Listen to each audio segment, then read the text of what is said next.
నిన్న జరిగినటువంటి నీట్ రీ ఎగ్జామ్‌లో మరో భారీ కుంభకోణం బయటకొస్తుంది అన్న వార్తలు సంచలనం రేపుతూ ఉన్నాయి. ఎంతో పగడ్బందీగా చర్యలు తీసుకొని పరీక్ష నిర్వహిస్తున్నాము అని, అత్యధిక సెక్యూరిటీ తీసుకున్నారు అని, అసలు మొదటిసారి పరీక్ష రద్దయిన తర్వాత ఎంతోమంది విద్యార్థులు ఆత్మహత్యలు చేసుకున్నారు, మానసిక క్షోభకు గురయ్యారు. ప్రభుత్వం అయితే అసలు ఎవ్వరూ కూడా జవాబుదారీతనం వహించలేదు. ఇప్పుడు మళ్ళీ నీట్ రీ ఎగ్జామ్ పెట్టారు. అసలు దాంట్లో అక్రమాలు కంట్రోల్ చేయాలని చెప్పి టెలిగ్రామ్ లాంటి యాప్లను కానీ వీళ్ళు బ్యాన్ చేశారు. సో దాని మీద అసలు నీటి అభ్యర్థులకు ఇబ్బంది కలుగుతుంది అని ఎయిర్పోర్ట్లో ప్రధాని 40 నిమిషాలు వెయిట్ చేశారని చెప్పి ఇట్లాంటివి ప్రచారం చేసుకున్నారు. సీన్ కట్ చేస్తే భారీ కుంభకోణం, అసలైన అభ్యర్థుల బదులు వేరే వాళ్ళు పరీక్షలు రాశారు. సో ఇప్పటి వరకు ఇలా ఒక్క బీహార్లోనే 30 మంది అరెస్ట్ అయ్యారు. ఈ విషయాన్ని అధికారికంగానే ప్రకటించారు. దీని మీద ఒక ఐపీఎస్ల బృందం విచారణ చేస్తూ ఉంది.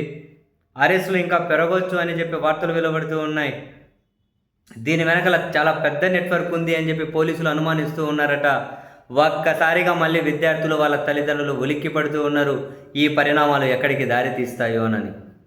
ఒక బీహార్లోనే 30 మందిని అరెస్ట్ చేశారు ఇప్పటి వరకు. ఒక ఐపీఎస్ల బృందాన్ని నియమించారు. ఆ బృందం వీళ్ళను ప్రశ్నిస్తూ ఉంది. దీని వెనకలు ఇంకెంత పెద్ద రాకెట్ ఉందో ఏం పాడు. ఎన్నో చర్యలండ్రి, పగడ్బందీ చర్యలండ్రి. కాక్రోచ్ జనతా పార్టీ కాక్రోచ్లు ఇప్పుడు డిమాండ్ చేస్తున్నది కూడా అది ఇటువంటి వాటి మీదనే. అరే ఒక పరీక్ష ఫెయిల్ అయింది అంటే జవాబుదారీతనం ఫీల్ అవ్వాలి అంటే కాన్సర్న్ మినిస్టర్ రాజీనామా చేస్తే తర్వాత ఏదైనా కనుక పగడ్బందీగా నిర్వహించుకుంటూ వస్తారు. ఈ నీట్ రీ ఎగ్జామ్ అప్పుడు కానీ ఎన్నో హాల్ టికెట్లు డౌన్లోడ్ చేయాలన్న తల ప్రాణం తోక్కొచ్చింది. కొందరికి నాగపూర్ విద్యార్థికి అబుదాబిలో సెంటర్లు పడ్డాయి. రకరకాల గిమ్మిక్కులు జరిగాయి. తీరా చూస్తే ఇప్పుడు ఏకంగా ఒకరి బదులు మరొకరు పరీక్ష. ఒక్క బీహార్లోనే 30 మంది అరెస్ట్ అయ్యారు. దేశవ్యాప్తంగా ఈ నెట్వర్క్ విస్తరించింది అని చెప్పి ఈ కేసు విచారణ చేస్తున్న ఐపీఎస్ అధికారి అఫీషియల్గానే మీడియా ముందు చెబుతూ ఉన్నారు. దీని మీద మీరు ఎక్కువ ఏమంటారు ఇప్పుడు చెప్పలేం కానీ విచారణ చేస్తూ ఉన్నామని చెప్పి అంటూ ఉన్నారు. మరి ఇదొక భయం, మళ్ళీ ఏం జరిగిందో ఏం జరగబోతుందో.